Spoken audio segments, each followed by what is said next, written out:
Hey, this is MVA Joshua, a video blog for the MVA YouTube channel. Just been neglected, I admit. Today, I want to talk a little bit about intent when it comes to making a project. And I think this is directed more toward the client side of things. It's really pretty right here, so we're going to settle in here.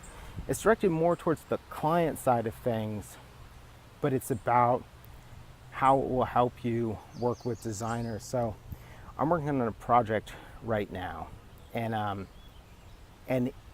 it's a pop-up shop, but it's also a gallery, and it's also a workshop area, and it's also a party space. And it's kind of unclear which of these things it actually is and which one is most important. It's also an art installation. Somehow, this 14 by 22 space that I'm working in needs to be multiple things, and yet it needs to be deeply immersive, and it needs to be consumer friendly. And one could argue like, oh, this thing that you need to do, it needs to be modular, or it needs to be efficient, and the job of a designer in that context is just to respond to those particular parameters and then put something together. But in reality, what is happening and what it speaks to is a lack of clear intent. There's that saying, that someone who tries to be good at everything is good at nothing, or if you try to be everything to everyone, you will fail on every front. It feels sort of like that's the situation that I'm currently working in. And it's a project with multiple parties. So it's not like it's just me and a client and we can have an argument or a disagreement. It's at minimum 3 separate parties that have to work together.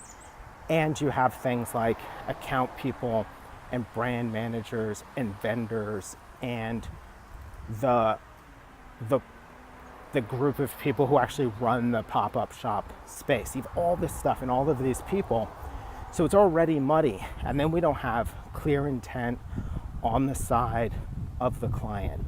What is the number one thing we're trying to do? And then maybe like if we were to rank them 1, 2, and 3, what would be number 1, what would be number 2, and what would be number 3?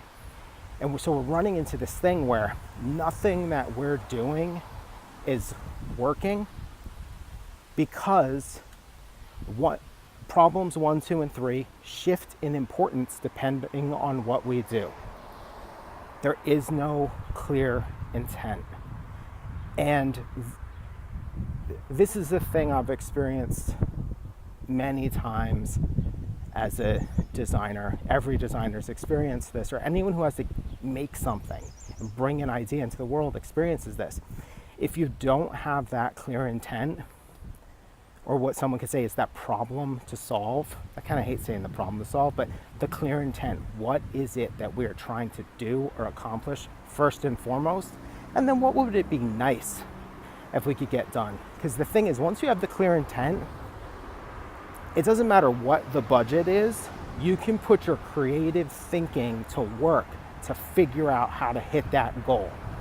Even if it requires the entire thing be handmade out of cardboard boxes that you get from the grocery store, whatever that is. But without the clear intent, it doesn't matter how much money in the world you have, and like the project I'm working on right now, like money is not an option. And it's interesting how that doesn't help at all. Having a monstrous budget doesn't fix a project that doesn't know what it's trying to be. And that's where like demoralization comes in. Like that's how you lose faith in a project, because you're sitting there, you're trying to solve a problem, but no one can decide what problem it is that they actually want to solve. No one can decide what it is they actually want to do. But if they could, you'd be done in a week.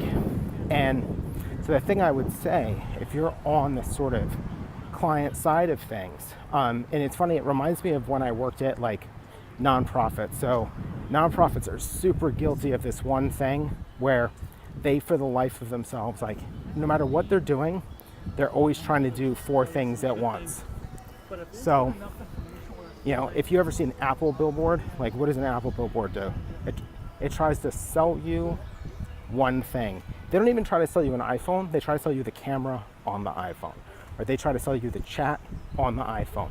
One thing at a time, very clearly. If you've ever worked at a nonprofit, the thing that they're super guilty of is the minute they have a publishing channel, they want to sell you 1,000 things at once. And as such, it's muddled and unclear. So if you want to actually get the most bang for your buck, the way to do that is to be super clear, to try to solve one problem. And if you happen to solve any other ones, cool. But first just solve the one. Make that like the absolute priority and deal with everything else as it arises. If it turns out that once you've solved problem A, there's a possibility to tweak something to solve problem B, then do it. But the big message would be, do one thing at a time. Figure out what's the one thing, if you do not do it, this is a failure. All right, thanks for watching. Share with a friend, especially if that friend likes to ask for 4,000 things or likes to make billboards with 40 million different ideas on them.